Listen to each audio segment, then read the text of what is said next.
South Africa's efforts to lower its fiscal debt to earn a reprieve from credit rating agency Moody's have been in vain, as the rating giant has officially downgraded the country to junk status. This rating is said to be due to the continuing deterioration in fiscal strength and structurally very weak growth, which Moody's does not expect current policy settings to address effectively. Our guest is Chief Economist Moatlhodi Sebabole, who will be explaining what all of this means. When you look at rating agencies for sovereigns in this case means countries. They look at a sovereign or a state or a country credit worthiness.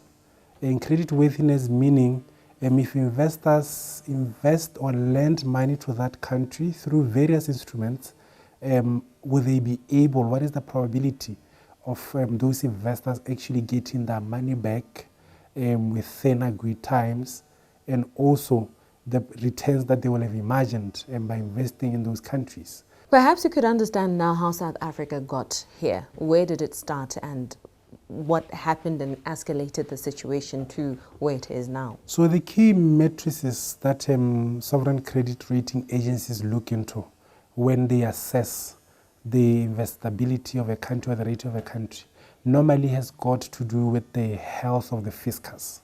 How do you measure health of a fiscus? You look at things such as your fiscal budget. What is the revenue mix? What is any new revenue?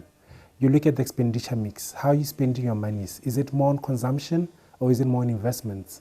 Does it create ripple effect on projects, investable projects that can result in substantial and sustainable economic growth? It also looks in other aspects such as economic growth itself. Are you looking to be seeing any robust growth across your different sectors? Would you see employment of creation? It also looks at your buffers. Your buffers such as, do you have enough reserves? Do you have enough cushion as an economy to safeguard against any volatile disruptions that might happen? So those are some of the interventions or the matrices that a credit rating agency will look at. It's not just S&P, you'll have your likes of Moody's, you'll have even Fitch ratings as an example. So a revision of a country by a credit rating, an approved credit rating agency by that country, usually happens on an annual basis. You don't wake up the next day and find that a country has been downgraded or upgraded, either way. Because of those annual interventions, you always see cautionaries, even where it says, are you seeing a negative outlook, a positive outlook? Given all these things that have been outlining, is the country able to consolidate their fiscal expenditure? Are they able to sustain themselves given the economic policies that they have in place? So it's actually a process over time where you start to see deteriorating fiscal matrices for the country up until a point where you get to a downgrade to junk status. Look at Botswana, for example. A few days back, Botswana was downgraded by S&P, but the difference being that the downgrade on Botswana has not moved Botswana from an investment grade. Botswana is still an investment grade, but a downgrade meaning if they were in your A marks, they are now in your B marks, as an example. So it's lower than where they are, but it's still investment grade. With SA, with Moody's, as we've said, it's more on the junk. And it's a result of what you've been seeing over time when you look at the state-owned enterprises and the ability to self-sustain, and also government's ability to control a rising expenditure at the time where there were pressures on revenue.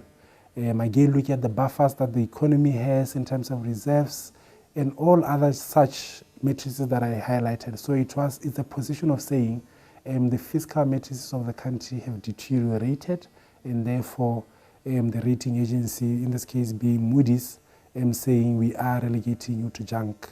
And it's not just Moody's. You remember S&P downgraded South Africa to junk a couple of years back. So they are just joining their peers who have done so a couple of years back.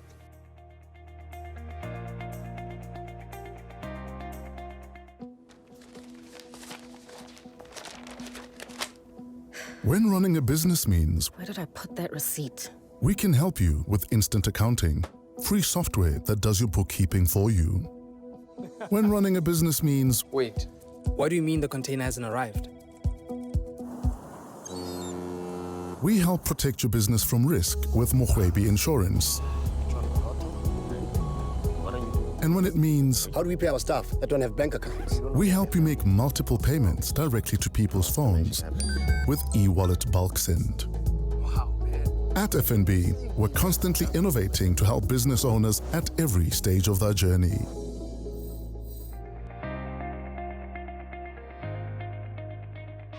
One of the consequences of being relegated to junk status is that South Africa has now been expelled from the FTSE World Government Bond Index.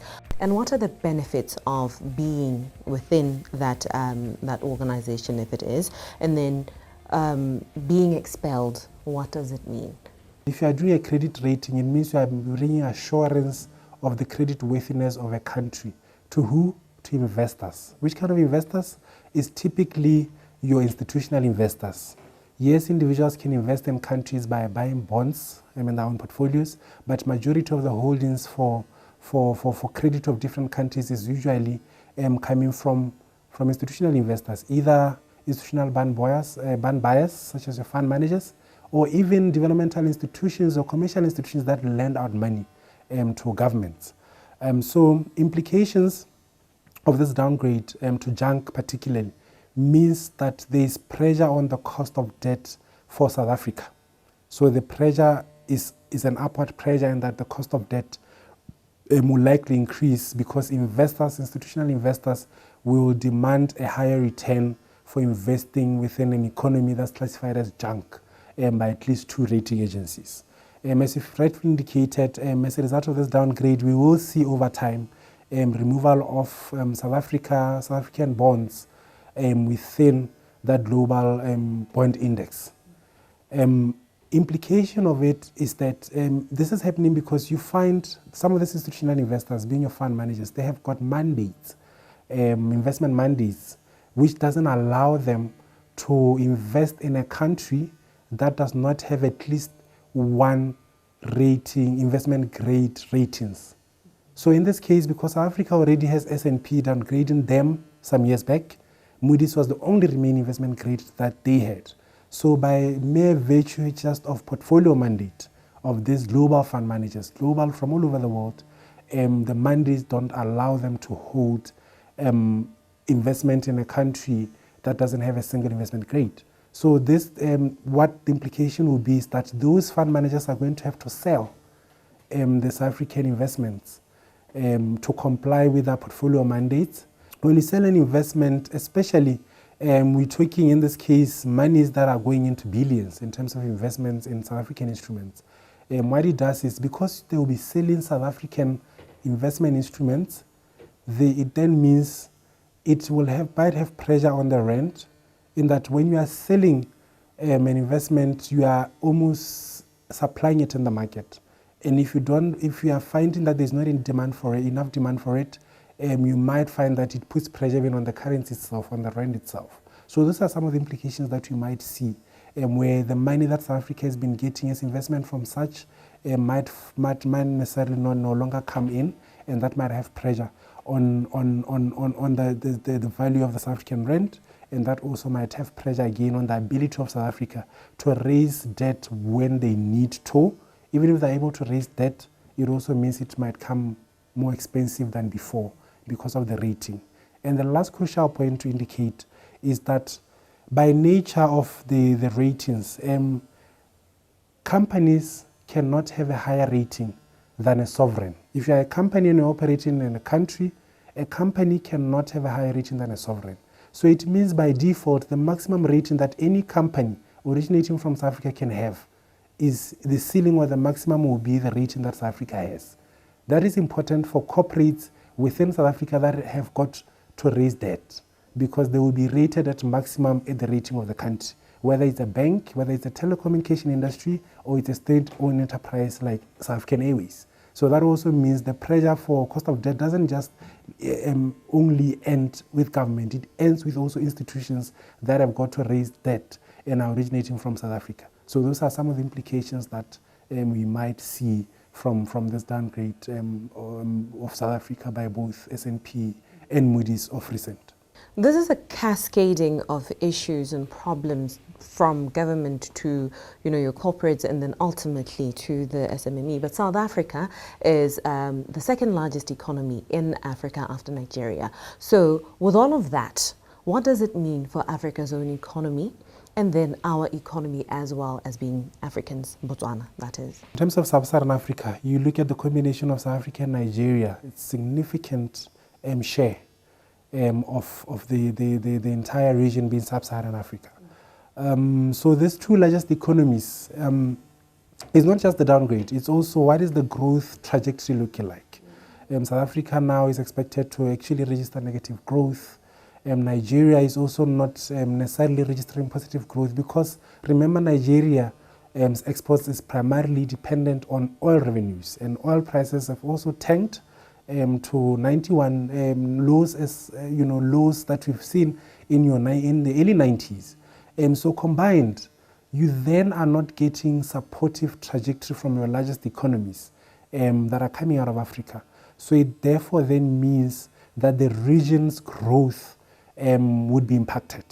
However, there is differentiation amongst the different African economies. It doesn't mean an overall growth that is on a negative trajectory for the region. Doesn't mean there are no investable opportunities within South Africa as an economy, within Botswana also as an economy. So it therefore then means that the strength of the different economies within the region, Botswana included, lies on the differentiating factors of the standalone fiscal matrices and strengths as an economy. So in as much as the two economies are not necessarily going to support the region's growth from an overall GDP growth perspective, but the differentiating factors of investment projects and opportunities that exist in the different economies across the continent is going to be the differentiator. So investors will still look for those opportunities by country, despite the fact that you're two largest within the Sub-Saharan Africa are not doing so well.